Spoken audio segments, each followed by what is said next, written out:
Well. Looks like we got us another W today. Looks like we just got us also another W. Thank you, everybody, for tuning in to another edition of the Servant Rams podcast. Let's get right to it. Let's get right to it. Analysis for today's game against the Tennessee Titans. 33-16 win. Started off a little slow. Well, let me rephrase this. It's not that we started off slow. What we got to do a better job of is red zone. 2 red zone trips, 2 field goals. Sweet. That's what we got. I'm referring to the first half. I'm referring to the first half. When it comes to teams like the Tennessee Titans, we have to be able to finish our drives when we're in the red zone, especially inside the 5. We have to be able to punch those things in. And our guys offensively did not execute. However, different story in the second half. Completely different story in the second half. Started running the ball more. The run game was a little bit more effective. You see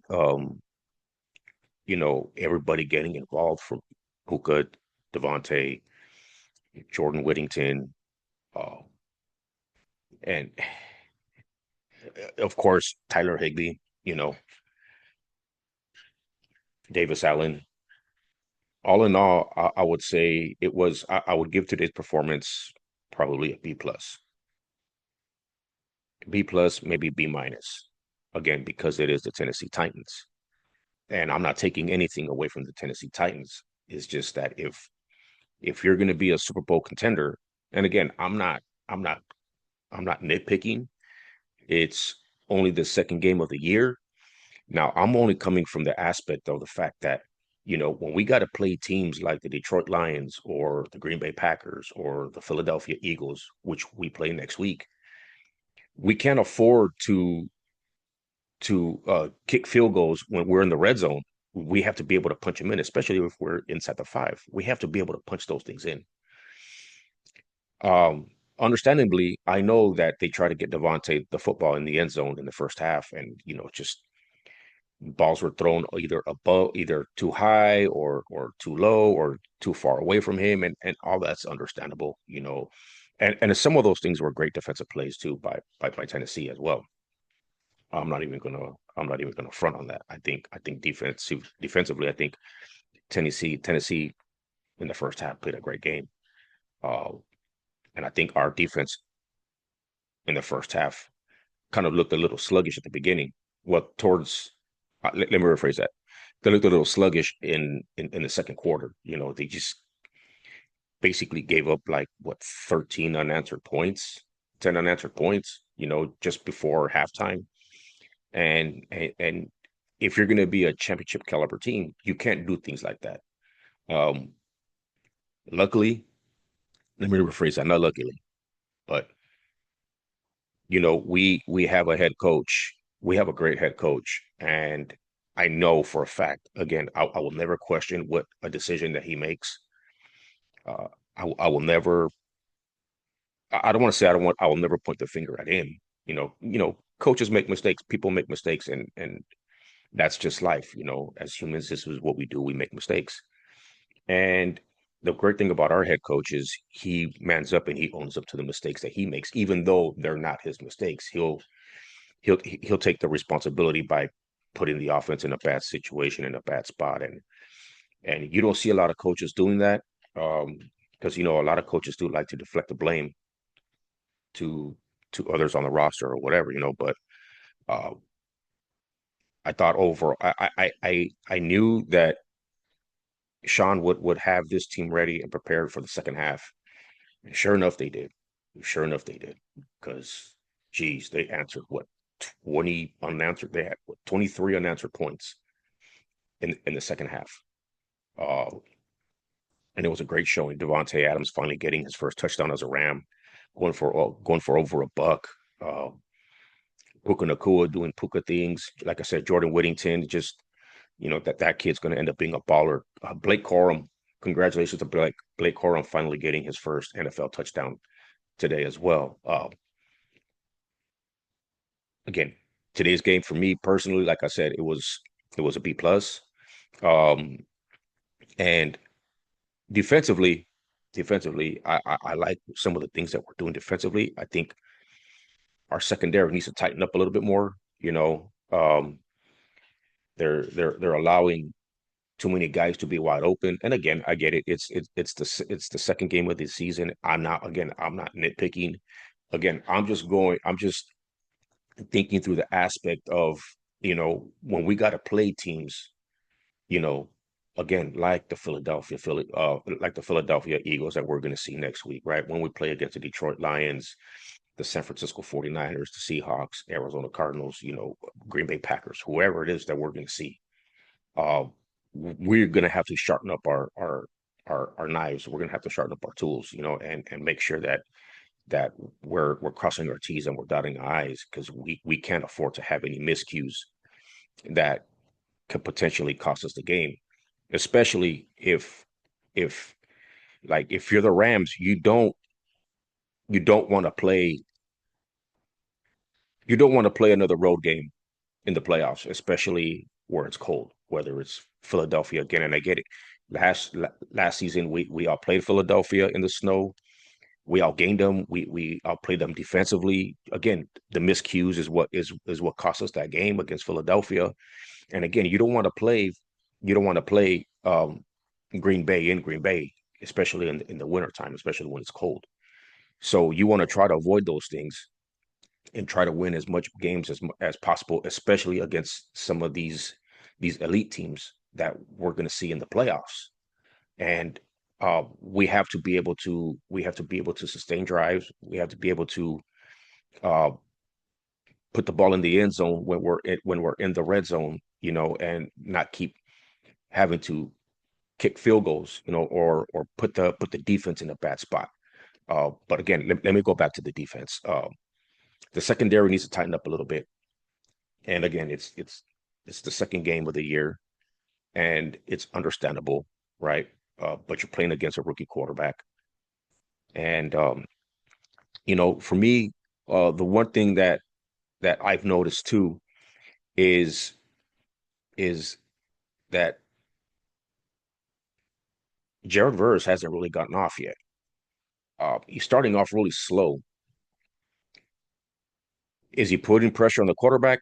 Yeah, but you also see him getting pushed off the line. Not getting pushed off the line, but you see him getting shoved. And um, again, it's the second game of the year again, and I'm only speaking through the aspect of, when we're facing these elite teams. Do I think he's going to show up? Absolutely, 100%. Do I have less confidence in him? No, I don't. I think he's going to end up picking it up. It's just again, it's a slow start, but I would like to see him, uh, go off, and hopefully that starts against Philadelphia when we play against them next week, because we got to travel up there. Luckily, it's in September and it's not in November or December that we got to play them up there, but we still have to go up there and we still have to play them. We still have to account for Jalen Hurts and Saquon Barkley, um, Devontae Smith, and I'm drawing a brain fart with the other receiver. I apologize for that, but we have to be better prepared. And I know Sean McVay will have these guys prepared, but when I mean better prepared, I mean it's like we can't have any miscues. We cannot just have these long drives and set up for field goals against Philadelphia, because that's not winning football, and we're not. That can set us up for failure and cost us to lose the game. Do I think it would be the end of the year, end of the season if we lose the game? No, because we still got plenty of game to go. We still got to play our division, and we still got to play the rest of the AFC South. So we still have the opportunity to go out there and be great and do special things. One thing I would like to see one thing I would like to see, and again, this is not me questioning the play calling. This is not me questioning Sean McVay whatsoever. But one thing I would like to see is the Ram be a little bit more explosive like they were in 2018 when we had Robert Woods and Brandon Cooks and and Cooper Cup and Todd Gurley in the backfield. Just open it up. Gerald Everett and Tyler Higbee. I want to you know take a and again, it's not like we're not capable of doing it. I very much well think we're very capable of doing it. We have the guys that can take the top off. We have the Puka Nakuas, we have the Devontae Adams, we have the Tutu Atwells, we have the Jordan Whittingtons, we have those guys. We even have, a tight end in actually I think we got two tight ends as a matter of fact in Tyler Ferguson and Davis Allen that can help stretch the field too from the tight end position as well. Those are things I would like to see. Those are things I would like to see. I I want to I want to see the offensive line kind of do a better job of pass protecting and run blocking, especially the run blocking. Uh, the pass protection has been pretty, I would say, good to decent. It's not elite, but again, it's the second year. I mean, it's the second game of the year. I'm not nitpicking, and if it sounds like it, I apologize, but that's not what I'm trying to do here. I'm just noticing what I've seen today and last week against the Texans. Uh, do I think they'll get better? Absolutely, 100%. 100%. I feel like this team's just only going to get better, and every mistake that they make today, every mistake that they what let me rephrase. Let me say it this way: every mistake that they made last week, they corrected today, or I would say most of it they corrected today. Uh, they scored more points today than they did last week. Again, yeah, that was a very good Houston Texans defense that we played last week too, and very well coached. But again, we did score more points. We were able to sustain long drives. The first half for us was a little slow. You know, again, too many red zone trips with no touchdowns and field goals. Do I think we're going to clean it up? Again, 100%. I think we're going to clean it up. Am I worried about this team? No, not at all. Again, we just put up 33 points against the Tennessee Titans defense that has Xavier Woods back there and Chris Harris. So, am I worried? No, not at the least bit whatsoever. Are we going to play another great defense next week? Absolutely. This is 3 weeks in a row we're playing some great defenses, and these these games are a test for our offense. But next week's game against Philadelphia is also going to be a test for us defensively because we know what we're dealing with. We know what's on the other side of that field offensively, and we have to be able to do our jobs, and we need to be able to rattle Jalen Hurts. We need to be able to get to him, get home, and force turnovers, three and outs. We can't allow them to be in a position where they can do the tush push. We can't be in a position where they're third and one or third and five, they're going for it, or fourth and five and they're going for it, and they end up getting a first down. Like we can't allow those things to happen. We have to be able to completely shut this team down. Again, they're a great team, so I don't think we will shut them down, but we are going to have to play Ram football, and we are going to have to be physical with them, and we're going to have to smack them in the mouth early in the game, and we're going to have to continue to smack them. We have to. I'll say it this way, and I know Rams fans watching will agree with this. We have to play a complete 4 quarters. We cannot have a second quarter like we did today. We cannot have a first quarter or we can't have any of these drives again where we're just either we're kicking field goals or we're punting the ball away, and we can't sustain drives, and we're putting our defense in a bad spot. You know, we have to be able to smack them in the mouth. We have to be able to force our will, and we have to be able to control the game, run game, whatever. We have to be able to put Puka and Devontae, Tutu, and Jordan Whittington, uh, Tyler Higbee in positions where these guys are going to be wide open, you know, and be able to keep drives alive. Because let's be honest, the two guys that we have at the wide receiver position in Devontae and Puka Nacua, they're a mismatch problem, and we know they are. And they're going to play these guys one on one, and it's just up to these guys to get open. Will they get open? Yes, but it's a matter of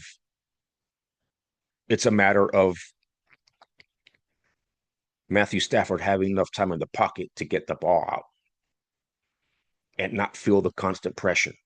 So our offensive line is going to have to play big, both in the pass game and run blocking. Again, I'm super excited for the season. Next week's game is going to be very interesting. I will be glued to my TV.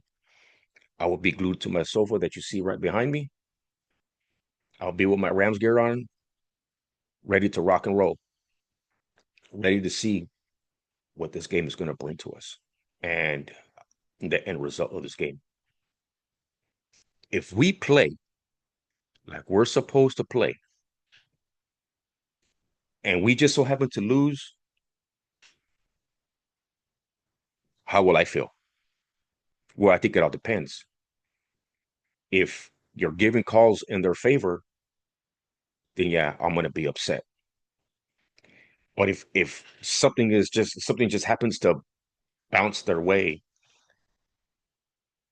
and they get, I don't want to say lucky, but they get either a field goal in their favor or whatever, hey, I'll be good. I'll be good. I'll be good.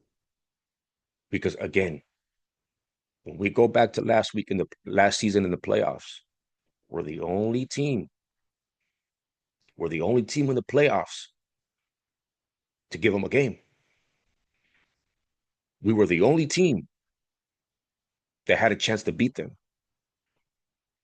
And you think about the teams that they played, whether I think it was the Packers, for sure the Commanders, and the Kansas City Chiefs in the Super Bowl. Out of all those teams, we were the only team that gave them a game. The only team. The only team that was in position to win the football game if it wasn't for two miscues offensively. Because if you take those two miscues away, who's to say we're not in the Super Bowl? Who's to say we don't win the Super Bowl? It's not a what if thing. I'm just saying we have the ability and the capability, and we have the team, and we got the coaching staff, and we got the guys in position and in place to beat Philadelphia. And I think they know it. Matter of fact, I know they know it because they acknowledged it after the Super Bowl that we were the only team that gave them a game. We were the only team that actually had a chance to beat them in the playoffs. Nobody else. So, am I look again? Am I looking forward to next week's game? Absolutely. Will I be upset if they lose? I think it all depends. I think it all depends because specific circumstances dictate what happens in a game. For all we know, I could get upset because there was a bad call that just happened to go in their favor. I mean, look at the play earlier today where Devontae Adams was in the end zone and his face mask was grabbed and it wasn't called. Instead, they just ruled it an incomplete and left it as is. And if it's another situation like that, and that costs us the opportunity to win the football game, then of course I'm gonna be upset. Am I gonna be upset with the team? Am I gonna be upset with Sean McVay with the player? No. Am I gonna be upset with the result? Absolutely. Because again, I think specific situations dictate whether the football team is going to win or whether it's not. And that's just the way it is. That's just the way it is. And I'll give you a prime example. We can go back to the 2018 playoffs, right? The NFC Championship game, and we all know about the notorious play, right, with Nikel Roby Coleman and the pass interference. And yes, it was a pass interference, and I'm not going to say that it wasn't a pass interference, but there are some factors in here that people like to ignore, right? Because recency bias. But when you go back to the previous drive that we had, Jared Goff's face mask was pulled, and there was no penalty called. Brandon Cook's face mask was pulled and grabbed that same drive. No penalty was called. We ended up having to kick a field goal. And then you got that play that happens with Nikel Roby Coleman, right? New Orleans still has a chance to win the football game, and they didn't. The game goes into we kick a game-winning field goal. I mean, a game-time field goal in the fourth quarter. We go into overtime. Drew Brees throws a pick. We march down the field, kick a game-winning field goal. End of game. So it's not like New Orleans didn't have the opportunities to win. And it's not like that play by Nikel Roby Coleman wasn't a penalty because it was a pass interference penalty. But again, why are people ignoring the two face masks that weren't called um, when Jared Goff's face mask was pulled or when Brandon Cook's face mask was pulled? People ignore those things. And those were egregious, but nobody caught it. They, everybody wants to ignore that. Everybody wants to ignore those facts, right? So again, depending on how we lose the game will determine on how I feel. Will I do an episode regardless of whether we win or we lose? Absolutely. Will I give my opinion on the game? Absolutely. Just like I did today. Win or lose, I will be giving my opinion on every game for the rest of the season, including the playoffs. This is what I'm here to do. I love my Rams. I've been a Rams fan since 1984, and that ain't never changed. Never. I continue to stay a Rams fan. Forever bleed that blue or that white or that blue and the yellow or that navy blue and gold. Whatever it is, it's always horns up with these Rams. So let me know what you guys think in the comment section. Let me know if you guys are enjoying the show. Don't forget to hit that like and subscribe button. And I will be back next week after the Philadelphia Eagles Los Angeles Rams game. Until then, horns up, Rams fans. Shout out to all my Ramley